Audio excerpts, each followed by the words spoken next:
Bienvenue dans cette vidéo. Nous allons voir ensemble comment programmer une alarme.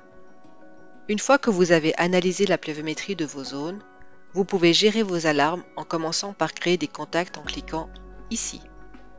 Remplissez le nom, le numéro de téléphone et l'adresse email du contact informé en cas d'alarme, puis sauvegardez.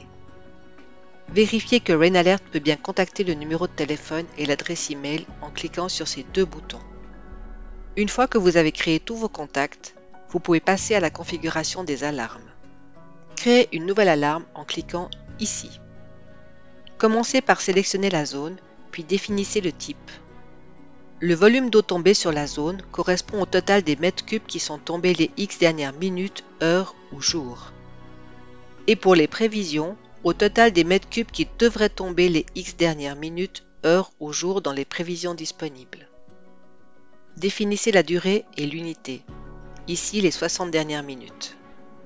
Ensuite, définissez le seuil qui peut être supérieur ou inférieur à une valeur en mètres cubes. Ici, supérieur à 30 000 mètres cubes. La pluviométrie instantanée correspond à l'intensité de pluie en millimètres par heure qui est en train de tomber. Et pour les prévisions, à l'intensité de pluie en millimètres par heure qui pourrait tomber dans les prévisions disponibles. Définissez le seuil qui peut être supérieur ou inférieur à une valeur en millimètres par heure. Ici, supérieur à 40 mm par heure. Le cumul de précipitations sur la zone correspond à la hauteur de pluie en millimètres qui est tombée les X dernières minutes, heures ou jours. Et pour les prévisions, à la hauteur en millimètres qui devrait tomber les X dernières minutes, heures ou jours dans les prévisions disponibles. Définissez la durée et l'unité, ici les 2 dernières heures. Ensuite, définissez le seuil qui peut être supérieur ou inférieur à une valeur en millimètres, ici supérieur à 80 mm. Si vous voulez être averti dans le cas où il manquerait d'eau, vous pouvez également définir une alarme sur les types que nous avons déjà vus. Définir un seuil inférieur à pour un volume d'eau tombé dans la zone pour une période allant jusqu'à 30 jours par exemple.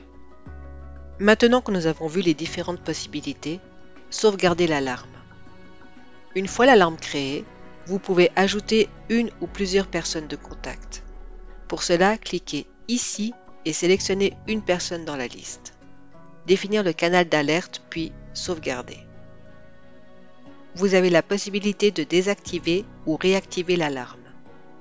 Enfin, vous pouvez tester que tous les contacts reçoivent bien le test d'alerte. La dernière chose à voir, les alertes envoyées. Vous y trouverez le log de toutes les alertes envoyées pour vos différentes zones à vos différents contacts. Ce tutoriel est maintenant terminé. Si vous avez des questions, n'hésitez pas à nous contacter via le formulaire sur notre site web www.rainalert.ch.